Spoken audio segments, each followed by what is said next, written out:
Video பார்க்குற எல்லாருக்கும் வணக்கம். இது உங்கள் ரெஸ்லிங் கிங் தமிழ். நான் உங்கள் ரகுமான். எல்லோரும் நல்லா இருக்கீங்களா?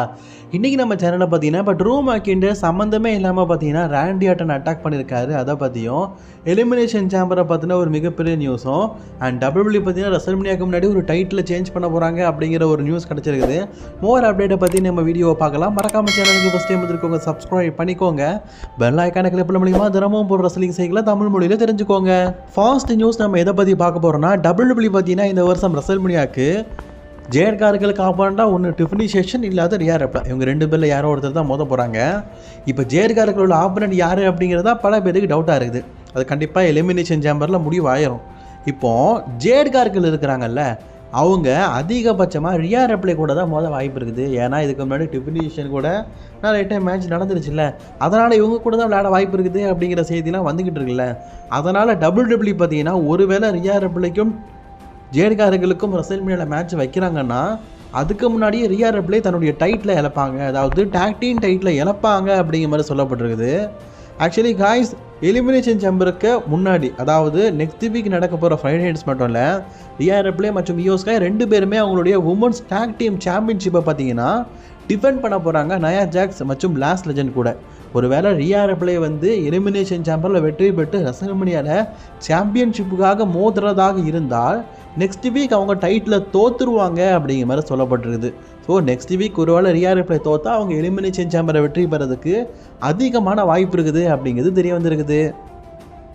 WWE பார்த்தீங்கன்னா யுனைடெட் சாம்பியனான கார்மலைஸுக்கு ரெஸ்ல்மனியாவில் ஒரு பிளான் போட்டு வச்சுருக்கிறாங்களாம். அது மேபி எக்ஸிக்யூட் ஆகிறதுக்கு வாய்ப்பு இருக்குது அப்படிங்கிற மாதிரி சொல்லப்பட்டிருக்குது. அதாவது கார்மலைஸோடைய யுனைடெட் சாம்பியன்ஷிப்பை பார்த்தீங்கன்னா ட்ரிக் வில்லியம்ஸ்க்கு அகேன்ஸ்டாக ரெஸ்ல்மனியாவில் டிஃபெண்ட் பண்ண அதிகமான வாய்ப்பு இருக்குது அப்படிங்கிற மாதிரி சொல்லப்பட்டிருக்குது. ஆக்சுவலி காய்ஸ், ட்ரிக் வில்லியம்ஸ் இப்போ தான் மெயின் ராஸ்டருக்கு வந்திருக்காரு. வந்த உடனே யுனைடெட் சாம்பியன்ஷிப் வாய்ப்பெல்லாம் ஓவர் தான். ஆக்சுவலி கார்மலைஸே பார்த்தீங்கன்னா டபிள்யூடபிள்யூக்கு வந்து 2 வருஷம் முட்டி மோதி சின்ன பின்னமாகி கடைசியில் கிடச்ச டைட்டில்லாம் இது. அதை சக்ஸஸ்ஃபுல்லாக வச்சுருக்காரு. அந்த டைட்டில் இப்போ 50 நாள் கடந்து அவர் சக்ஸஸ் ஆன சாம்பியனாக இருக்கார். அந்த சாம்பியன்ஷிப்பை ரெஸ்ல்மனியாவில் ட்ரிக் வில்லியம்ஸ் அகேன்ஸ்டாக டிஃபெண்ட் பண்ணுறாரு அப்படிங்கிற பட்சத்தில் ட்ரிக் வில்லியம்ஸ் சாம்பியனாக வாய்ப்பு இருக்குது. ஆக்சுவலி ஏன் இதை டபிள்யூடபிள்யூ நடத்த வாய்ப்பு இருக்குதுன்னு கேட்டிங்கன்னா, இதுக்கு முன்னாடி ட்ரிக் வில்லியம்ஸுக்கும் சரி கார்மலைஸுக்கும் சரி நிறைய மேட்சஸ் NXT நடந்துருக்கு. இவங்க டீம் டாக் டீமராக பார்த்தீங்கன்னா NXTல இருந்துருக்காங்க. இவங்களுடைய ஃப்ரெண்ட்ஷிப் பாண்ட் ஸ்டோரியை பார்த்தீங்கன்னா பெரிய லெவலில் NXTல ஒர்க் அவுட் ஆகிருக்குது. இவங்களுக்குள்ள ஒரு மேட்ச் நடக்கும் பட்சத்தில் சாமி ஜெயினுக்கும் கெவின் ஓவன்ஸுக்குமான அந்த ஸ்டோரியை டெவலப் பண்ணி மேட்ச் வைப்பாங்கல்ல, அந்த மாதிரி இருக்கும் அப்படிங்கிற மாதிரி எதிர்பார்க்கறதுனால இந்த மேட்ச் நடக்க வாய்ப்பு அதிகமாக இருக்குன்னு சொல்லப்பட்டிருக்குது. ஸோ இந்த மேட்ச் நடந்தால் எப்படி இருக்கும் அப்படிங்கிற உங்களோட கருத்துக்களை கமெண்ட் பண்ணிக்கோங்க. WWE பார்த்தீங்கன்னா இந்த வாரம் நடந்த ஃப்ரைடே நைட்ஸ் மட்டும் பார்த்தீங்கன்னா அலிஸ்டா பிளாக்குக்கும் ராண்டி ஆர்டனுக்கும் ஒரு மேட்ச் நடத்திருப்பாங்க. சமீபத்தில் நம்ம வீடியோவில் ஒரு விஷயம் சொல்லியிருந்தோம். அது என்னதுன்னா, ரெஸ்ல்மனியாக்காக WWE பார்த்தீங்கன்னா அலிஸ்டா பிளாக்குக்கும் ராண்டி ஆர்டனுக்கும் ஒரு ஸ்டோரி டெவலப் பண்ணி ஒரு மேட்சை நடத்துறதுக்கு வாய்ப்புகள் அதிகமாக இருக்குது அப்படிங்கிற செய்தியை நம்ம சேனலில் பேசியிருந்தோம். WWE பார்த்தீங்கன்னா அதை தான் நடத்த போகிறாங்க அப்படிங்கிற மாதிரி பெரிய லெவலில் எல்லோரும் எதிர்பார்த்தோம். ஆனால் இந்த வாரம் ஃப்ரைடே நைட்ஸ் மேட்டோலேயே மேட்சை நடத்தியிருப்பாங்க. பார்த்தவங்களுக்கு தெரியும் மேட்ச் எப்படி இருந்ததுன்னு. நல்லா இருந்தது. பட் ஆனால் 2 பேரும் ஸ்லோவாக சண்டை போட்டாங்க, அது மட்டும் தான் மைனஸு. இந்த மேட்ச்சில் எதுக்கு ட்ரூ மேக்கின்டையர் டைட்டில் எடுத்துக்கிட்டு ராண்டி அட்டாக் பண்ணாருன்னே தெரில. இப்போ அவர் எலிமினேஷன் சேம்பர் கண்டெண்டர்ப்பா அப்படின்னு சொன்னாலும் அவர் இன்னும் வெற்றி பெறலையே. வெற்றி பெறதுக்கு முன்னாடியே பார்த்தீங்கன்னா சம்மந்தமே இல்லாமல் ராண்டி ஆர்டன் அட்டாக் பண்ணது பல பேருக்கு டவுட்டாக இருக்குது. இப்போது பல ஃபேன்ஸுக்கு இருக்கிற கேள்வி என்னென்னா, இப்போது ட்ரூ மேக்கின்டையர் ராண்டி ஆர்டனையும் வம்புழுத்துட்டாரு. ஸோ ராண்டி ஆர்டனும் இந்த பாண்டிங்கில் சேர்ந்துருவாரா? ஆல்ரெடி பார்த்தீங்கன்னா ட்ரூ மேக்கின்டையராக இருக்கட்டும், ஜேக்கப் ஃபாட்டுவாக இருக்கட்டும், கோடி ரோட்ஸாக இருக்கட்டும், இவங்கெல்லாம் அன்டிஸ்பியூட்டட் சாம்பியன்ஷிப்பாக மோதணும் அப்படின்னு நிற்கிறாங்க. இந்த லைனில் சாமி ஜெயினும் இருக்கிறாரு. நான் அவரையும் மென்ஷன் பண்ணி சொல்லி ஆகணும். இத்தனை பேர் பார்த்தீங்கன்னா இந்த டைட்டிலுக்காக நாங்கள் மோதுவோம் அப்படின்னு சொல்லிட்டு ஒரு வருஷ கட்டியே நிற்கிறாங்க. ஆனால் அதே நேரத்தில் இந்த வரிசையில் இப்போ ராண்டி ஆர்டனும் நிற்கிறாரு. Drew McIntyre directly Randy Orton attack பண்ணியிருக்காரு. இந்த வருஷம் ரெஸ்ல்மனியாவை பொறுத்த வரைக்கும் ஒரு ட்ரிபிள் த்ரெட்டாக அன்டிஸ்பியூட்டட் யூனிவர்சல் சாம்பியன்ஷிப் மேட்ச் நடக்கும் அப்படிங்கிற மாதிரி எதிர்பார்த்த நிலையில் இது ஒரு ஃபேட்டல் 4-வே ஃபேட்டல் 5-வே ஆக கூட வாய்ப்பு இருக்குது. ஏன்னா நீங்கள் நல்லா யோசிச்சு பாருங்கள், இந்த அன்டிஸ்பியூட்டட் டைட்டிலுக்காக சாமி ஜெயினாக இருக்கட்டும், ஜேக்கப் ஃபாட்டுவாக இருக்கட்டும், கோடி ரோட்ஸாக இருக்கட்டும், இப்போ ராண்டி ஆர்டனாக இருக்கட்டும், பல பேர் இணைஞ்சிருக்கிறாங்க. அண்ட் இவங்களுக்கெல்லாம் மேட்சஸையும் நம்ம ரெஸ்ல்மனியாவில் பார்க்கணும். WWE பார்த்தீங்கன்னா அன்டிஸ்பியூட்டட் டைட்டிலுக்காக ராண்டி ஆர்டனுக்கும் ட்ரூ மேக்கின்டையருக்கும் ஒரு சிங்கிள்ஸ் மேட்சோ அல்லது மற்ற ரெஸ்லர்ஸ்க்கு ஒரு சிங்கிள்ஸ் மேட்சோ நடந்ததுக்கு வாய்ப்புகள் இல்லை. ஆனால் எல்லாருமே அன்டிஸ்பியூட்டட் டைட்டில் பக்கம் தான் ஸ்டோரி போயிட்டு இருக்கிறாங்க. ஸோ கண்டிப்பாக பார்த்தீங்கன்னா இவங்களில் பல பேர் வந்து அன்டிஸ்பியூட்டட் டைட்டிலுக்காக ரெஸ்ல்மனியாவில் மோதலாம். ட்ரிபிள் த்ரெட்டாக நடக்க வேண்டிய மேட்ச் ஃபேட்டல் 4-வே ஃபேட்டல் 5-வேயாக கூட நடக்க வாய்ப்பு இருக்குதுன்னு சொல்லப்பட்டிருக்குது. இதை பற்றின உங்களோட கருத்துக்களை கமெண்ட் பண்ணிக்குவாங்க. இந்த வருஷம் அன்டிஸ்பியூட்டட் டைட்டிலுக்காக எனக்கு தெரிஞ்சு பல பேர் ரசல்மேனியாவில் மோதுவாங்க போல இருக்குதே. இப்போ டிகேவே குரூப்ஸ் பார்த்தீங்கன்னா செம்ம கோவத்தில் ட்ரிபிள் ஹெச் மேலே இருக்கிறாங்களாம். போன வருஷம் ரசல்மேனியாவை பொறுத்த வரைக்கும் பார்த்தீங்கன்னா 60,000 ஒரு 1,20,000 ஆடியன்ஸை வச்சு ரசல்மேனியாவை நடத்துனாங்க டே 1 டே 2 சேர்த்து.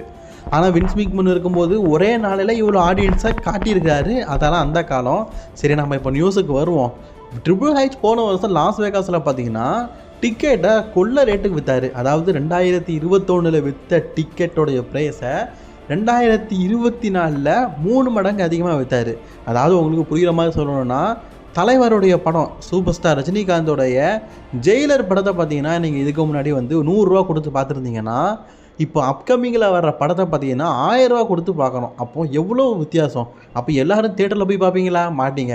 எப்போ 1000 ரூபா கொடுத்து பார்க்கறதுக்கு நாங்கள் இதுக்கு பேசாமல் ஓடிடிலேயே பார்த்துக்குவோம்ப்பா அப்படின்லாம் சொல்லுவீங்கள்ல. அதே மாதிரி தான் பார்த்தீங்கன்னா ஃபேன்ஸும் இம்புட்டு ரூபா கொடுத்து ரசல்மேனியாவை பார்க்கறதுக்கு நாங்கள் லைவாக டிவிலேயே பார்த்துருவோம்ல அப்படிங்கிற அளவுக்கு பல பேர் பார்த்தீங்கன்னா செட் ஆகிட்டாங்க. ரசல்மேனியா டிக்கெட் இப்போ பாதி கூட விற்கலையாங்க. ரொம்ப டல்லாக போயிட்டு இருக்குது.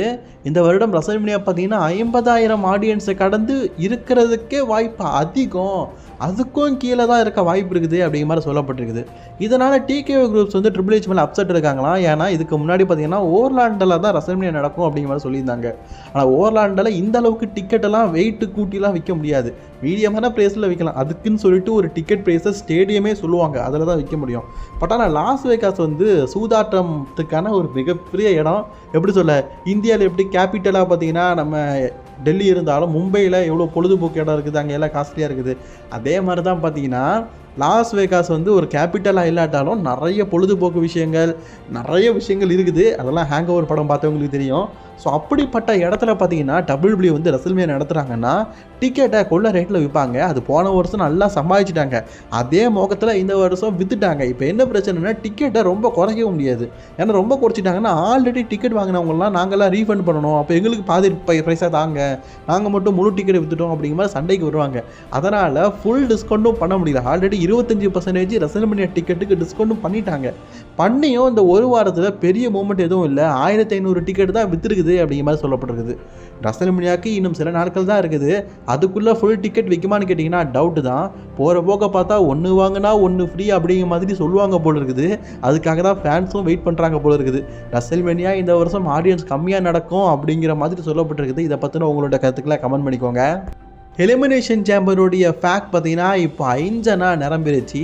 ராண்டி ஆர்டனாக இருக்கட்டும், LA நைட்டாக இருக்கட்டும், இப்போ ட்ரிக் வில்லியம்ஸாக இருக்கட்டும், இதை தொடர்ந்து ரா பிராண்டில் பார்த்தீங்கன்னா ஜோவனி ஜோன்ஸ், அதுக்கப்புறமாக LA நைட், இவங்கெல்லாம் பார்த்தீங்கன்னா பங்கேற்றுருக்கிறாங்க. டோட்டலி பார்த்தீங்கன்னா 5 பேர் பங்கேற்றுட்டாங்க. இன்னும் ஒருத்தர் யார் அப்படிங்கிறது தெரியணும். அது இந்த வாரம் எல் கிராண்ட் அமெரிக்கானாவா இல்லாட்டா பிரான்சன் ரீடா அல்லது ஜே ஊசாவா அப்படின்னு தெரிஞ்சிடும். மேக்ஸிமம் ஜே ஊசாவாக இருக்கிறதுக்கு வாய்ப்புகள் ரொம்ப அதிகமாக இருக்குது. இதில் உங்களோட கருத்துக்களை கமெண்ட் பண்ணிக்கோங்க. தற்போதைக்கு எலிமினேஷன் சேம்பரில் பங்கேற்றதில் யாருக்கு வெற்றி வாய்ப்பு அதிகமாக இருக்கும், உங்களோட கருத்துக்களையும் கமெண்ட் பண்ணிக்கோங்க. இன்னைக்கான வீடியோ அவ்வளோதான். பிடிச்சதுனால கமெண்ட் பண்ணிக்கோங்க. தொடர்ந்து வீடியோ பார்க்க சேனலை சப்ஸ்கிரைப் பண்ணிக்கோங்க.